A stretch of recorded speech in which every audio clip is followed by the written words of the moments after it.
We've just explored how education and ability both contribute to differences in earnings. But this raises an important question. When we look at the data on education and wages, how much of this gap is really due to the education itself, and how much of it is driven by other factors, things like natural ability of the people? So this is where things get a little bit tricky in the analysis. So observed data on earnings and schooling alone don't really give us a clear picture of the returns to education, because more able individuals tend to pursue more schooling. As a result, the wage differences we see between people with different levels of education may not be entirely due to the schooling itself. Part of the difference could be driven by ability bias. So, in other words, when we see a higher wage for someone with more education, it might be partly because that person has a higher natural ability that makes them more productive, rather than the education itself being the only factor at play.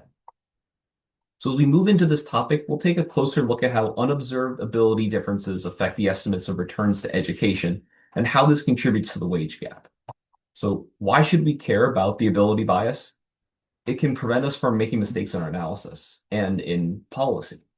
So it can prevent us from enacting some new law to subsidize or require people to finish school, but it can also prevent us from encouraging young people who have a lower natural ability to go to school, forcing them to take on debt and earn lower return than other grads. Now, the typical method for estimating the rate of return to schooling uses data on earnings and schooling of different workers, and then estimates the percentage wage difference associated with one more year of school.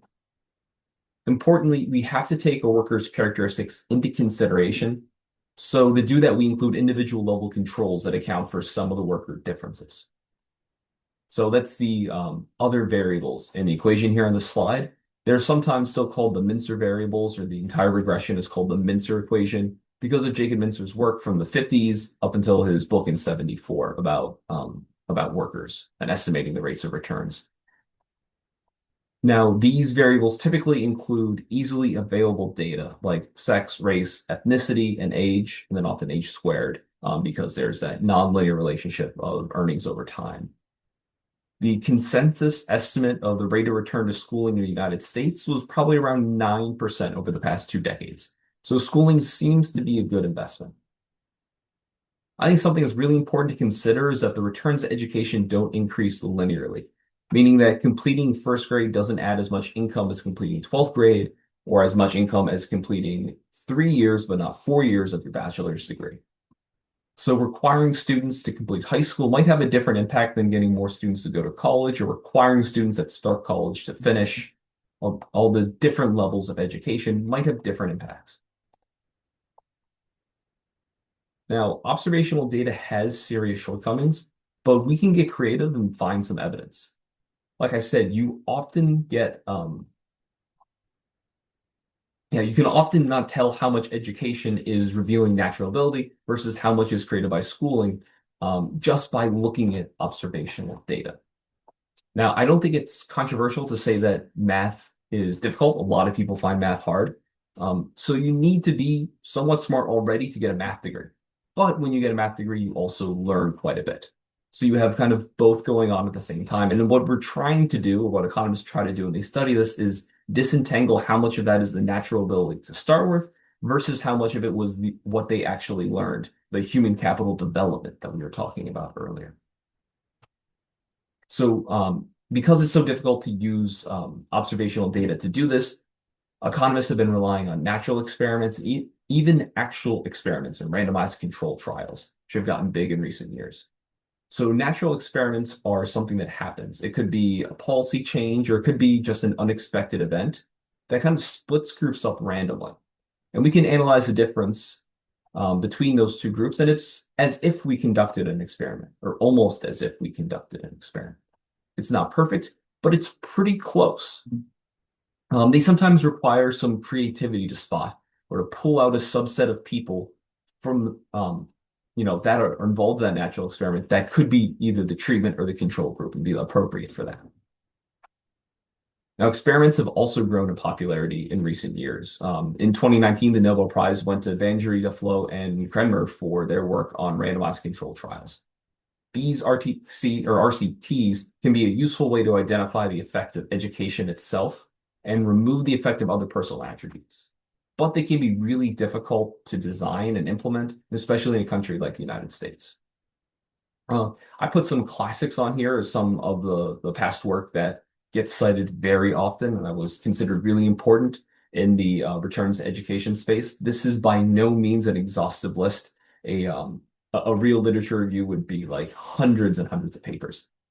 But these are some of the big ones. So Gary Becker back in the early 1960s, there's one from 64. He has one from 1960 as well.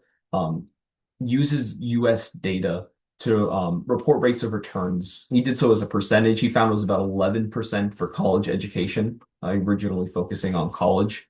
In 61, Schultz did a similar study, but focused on the different levels of education. So he found or estimated a 35% rate of return for elementary education, 10% rate of return for high school, and 11% for college education. Others at the time disagreed, and more recent analyses, they that allow you to disaggregate earnings by the years of completed schooling, so you could compare what's the difference between going through fifth grade, completing eighth grade, completing ninth, 10th, breaking it down by like each year individually.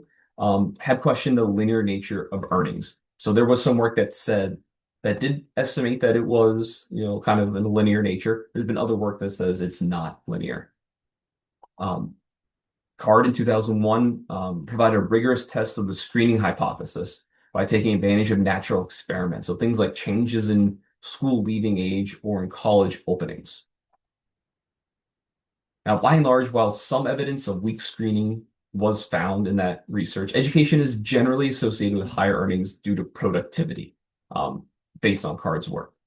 Now, recent analysis that uses rigorous evaluation techniques to compare the earnings of workers who barely passed versus those who barely failed high school. So this is like a regression discontinuity where the people that barely pass, very similar to the people that just barely fail. They find evidence of a diploma screening effect. This was Clark and Martorell, excuse me if I mispronounced that name, in 2014, so fairly recent. Ashenfelter and Kruger, another two big names in economics, used a sample of identical twins, which your textbook talks about in a little bit more detail. These are identical twins separated early in their life, so they were raised in different environments, but they have basically the same genetics because they're twins. They estimated that the differential ability could reduce the rate of return, but only slightly. So it's mostly being driven by this human capital development, not by the natural ability that the people have. Another development that's been more recent has been to use an exogenous event as an instrument for ensuring that there's some causality in their estimate. So it's going beyond just using observational data. So some of the work has been a change in compulsory schooling age. I'm going to butcher this, but Oreopoulos in 2006. And there's one on school construction by Duflo. So spending on education has increased dramatically in recent decades, nearly doubled from 1980 to 2013. So Card and Kruger asked if the increase in spending over that time improved outcomes for students. So they investigate whether the quality of public schools has significant effect on individuals' returns to education. And they measure this through their earnings in the labor market. The authors focus on the rule of school characteristics, so things like pupil-teacher ratios, average teacher pay, and the length of the school year. So Card and Kruger found that individuals who attended school with lower pupil-teacher ratios and higher teacher salaries tend to earn more as adults, suggesting that these school quality indicators positively impact long-run labor market outcomes. The authors also find that returns to education are higher in states where schools had better resources during the period when the study participants were in school. Now, this is just a correlational analysis, and I think the text talks about some of the potential shortcomings with this, but it was really well done and really detailed.